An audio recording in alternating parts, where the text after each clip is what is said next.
안녕하십니까. 자연과학개론의 지구과학을 담당하는 정낙훈 선생입니다. 자, 제가 지구과학이라는 파트를 자연과학개론에서 어떻게 공부를 해야 될지, 어떤 방법으로 우리가 준비를 해야 될지 간략하게 한번 말씀을 드려보도록 할게요. 자, 우선 자연과학개론에서 지구과학 출제 범위는 물리학, 화학, 생명과학보다는 조금 그 범위가 좀 협소하다라고 생각해 볼 수가 있어요. 고등학교 수준의 지구과학 1, 지구과학 2 범위 내에서 출제가 되고 있는데 사실상 이쪽에 해당하는 부분도 더 심화로 들어가는 내용은 없고요.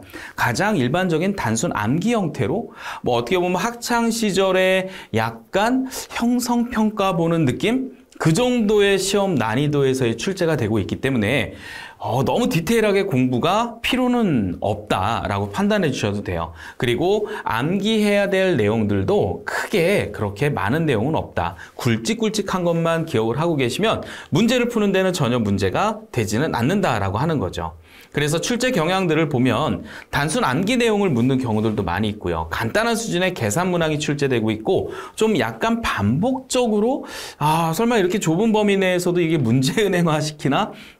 라는 느낌을 받고 있는 간단한 수준의 계산 문항들이 출제가 되고 있다라고 하는 거. 그리고 이제 지구과학의 이제 범위를 살펴보면 고체지구, 유체지구, 우주 이렇게 나눠볼 수 있는데 여기서도 계속 또 이제 반복적인 부분의 문제가 나오고 간혹 가다가 이게 조금 뭘까? 이상하다 이런 것까지 물어볼 수 있느냐 이거는 고등학교 때 배웠던 건 아닌데 라고 하는 내용이 있지만 우리 교재에는 그거를 언급하고는 있어요.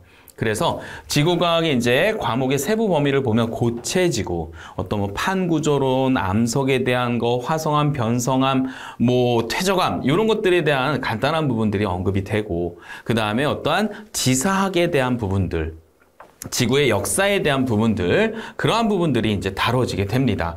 그 다음 두 번째 유체지구는요, 우리가 알고 있는 액체나 기체에 해당되는 걸 유체라고 얘기를 하죠.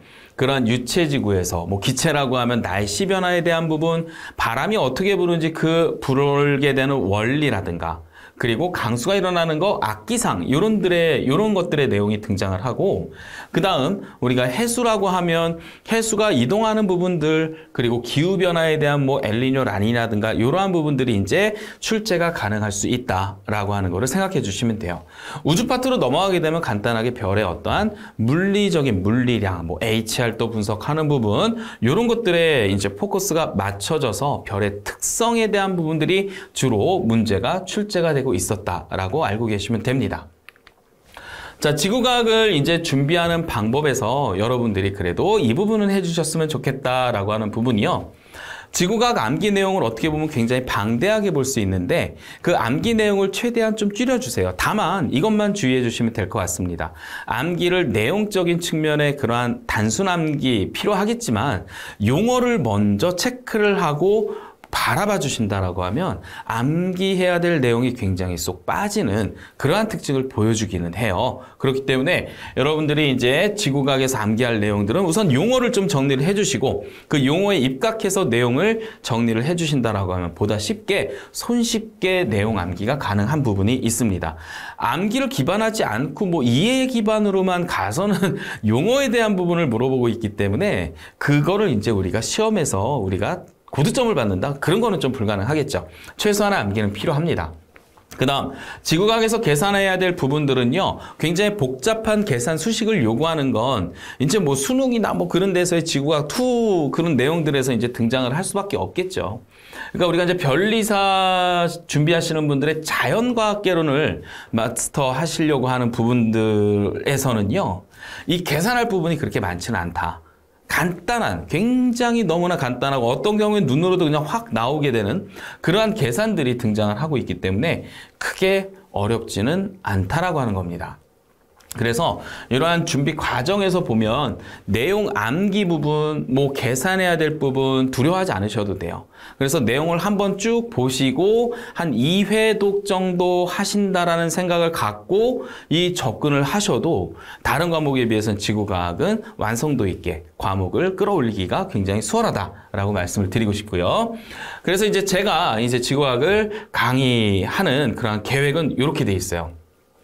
이 자연과학개론에서 솔직히 이제 학창 시절에 지구과학을 배우지 않으셨던 여러 수험생분들도 계시긴 하죠. 그래서 자연과학개론 시험 난이도에 최적화되게 간단하게 이렇게 지구과학을 크게 막 이 원리적인 거 막 이렇게 들어가는 부분이 아니라 간단하게 우리가 이제 이해할 수 있는 부분들 이해하고요. 간단하게 암기할 수 있는 부분 암기를 해서 짧은 시간에 비교적 좋은 성적을 올릴 수 있는 그러한 전략 파트로 만들고 싶은 게 제 강의 목적이고요. 그 다음 지구과학이 어떻게 보면 통합적 과목의 특성이 조금 더 많이 있는 부분이 있어요. 물리학이라든가 화학이라든가 뭐 이런 것들과 좀 연계되는 개념들이 존재하는데 이러한 개념들을 조금 더 적극 활용을 해가면서 어차피 자연과학계로 안에 다 들어있는 내용이기 때문에 제가 말씀을 드리도록 할 거예요. 그러면서 과목에 대한 이해도를 좀 극대화시켜 준다라고 하시면 지구과학은 크게 어렵지가 않다라고 하는 거. 어차피 물리학, 화학, 생명과학, 지구과학 파트별로 보면 문제 출제하는 부분들이 거의 다 문제 순항수, 문항수는 같죠. 그런데 여기서 시간 투자 대비 훨씬 더 고득점을 받을 수 있는 부분은 지구과학이라고 저는 판단돼요. 제가 가르치기 때문이 아니라 제가 이제 강의를 하기 때문은 아니고 지구과학이 좀 비교적 내용도 작고 우리 교재를 보면 지구과학이 제일 작아요. 그리고 강좌 수도 지구과학이 제일 짧기도 하고요. 그렇기 때문에 처음 지구과학을 접하시는 그런 수험생이라고 하시더라도요. 조금 한 2회독 정도 이렇게 해보신다라고 하면 지구과학 정말 쉽게 야 이거를 이제 정말 막 꿀 같은 과목이다 라고 생각하시고 학습하실 수 있으리라 판단됩니다. 자 그러면 저와 함께 끝까지 포기하지 마시고요. 지구과학 강좌 수도 많지는 않습니다. 그것까지 한번 마무리하기 위해서 끝까지 한번 달려보도록 하시죠.